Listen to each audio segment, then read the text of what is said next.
Mark and I recently took a road trip down to Sierra Vista to film the Dead Mall there at Sierra Vista, and a lot of times when we take these road trips, we make a lot of stops along the way, and I end up taking a lot of pictures and filming things and not really doing anything with it, so I figured it would be kind of fun to put it together in a little bit of a video here. I guess maybe you could call it a travel log, I don't know, but hopefully you enjoy it. Also, if you haven't checked out my full video on this Dead Mall here on the Retail Archaeology channel, I'd highly recommend doing that. Now, the first stop we made was in Casa Grande at the old empty outlet mall that was there.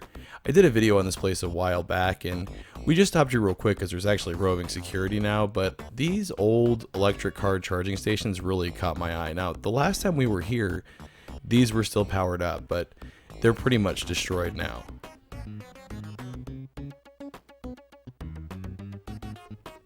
There was also this pretty neat sticker collage on one of the walls for the awning for the charging stations. I love seeing stuff like this. After we got checked into the hotel in Sierra Vista, we decided to explore it on foot.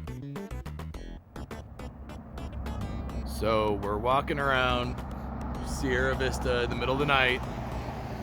We walk for 5 minutes and we stumble across a retro game store.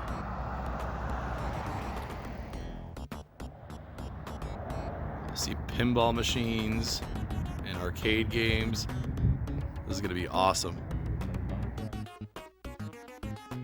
And it did turn out to be awesome. This place was great. They had stuff all the way from Atari 2600 up to modern video games. It was pretty small, but they packed a lot of stuff in without making it feel cramped. And I love that they have old arcade games and pinball machines for play, especially pinball. We had a lot of fun browsing around looking for games and stuff, and a lot of people ask if I buy things when I visit these stores, and I did buy some stuff. Here's what I bought. There's a copy of Nintendo Power, a special Game Boy Advance issue. I think this may have run for a few issues, this Nintendo Power Advance. I think they did this right when the Game Boy Advance came out. I don't have any copies of these. I do collect old Nintendo Power magazines though, so this is pretty neat to have. And then I also got Reggie Jackson Baseball on the Sega Master System. I don't have a ton of Sega Master System games, and I love baseball games. And this one's great that it's endorsed by Reggie Jackson. And then I also picked up a pinball game for the Super Nintendo, Super Pinball. I'd never even heard of this one before, but I really enjoy pinball video games too. So these were all pretty great additions to my collection, and I was surprised to find these in Sierra Vista, Arizona of all places. But then we left and kind of continued walking around and found something I've never seen before. Italian Bistro? Is that allowed? This is a Pizza Hut Italian Bistro. I've never heard of these before. It's looking extra bistro-y there with the wing street attached to it.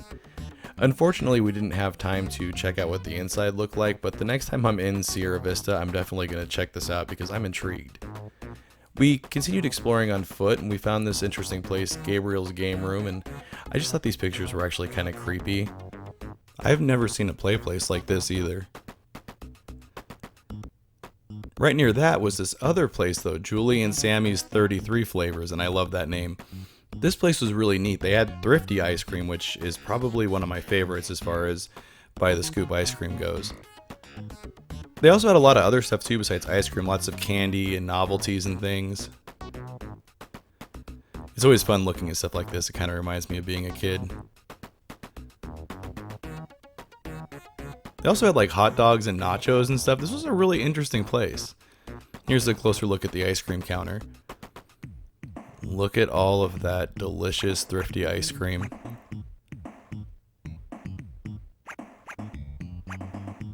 Those are quite the colors there.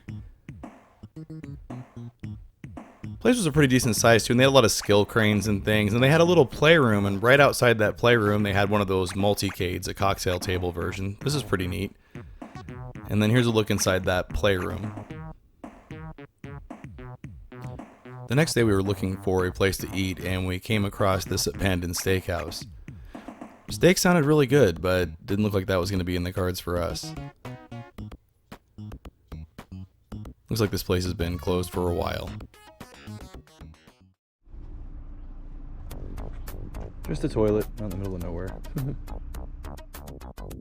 After we filmed the mall down in Sierra Vista, we made a quick trip to check out Bisbee, and this is something I showed in my video covering Bisbee. I had thought these were go-karts. They are not go-karts. They're actually soapbox derby cars. These are older ones, but apparently they do a soapbox derby race down this highway road every year in July, and I've definitely got to check that out. I just assumed they were go-karts because they're so robust and strong looking. I always picture soapbox derby cars as like rickety wooden things, but these look pretty solid.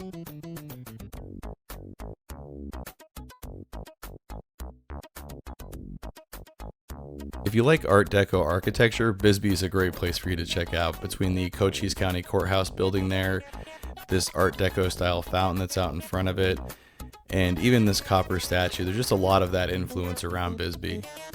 There's also a lot of weird graffiti. I took a lot of pictures of that as well. I love this one, NASA, Never a Straight Answer. You can see more of this though in the video that I did exploring Bisbee, Arizona. I'll put a link to that on my main channel, the Retail Archaeology channel. On the way back home, we stopped in Tucson, Arizona to check out the Elkhon shopping center. I did a video covering this place way back when I first started the Retail Archaeology channel, and we found out recently the JCPenney was closing there, so we wanted to kind of check that out and document it.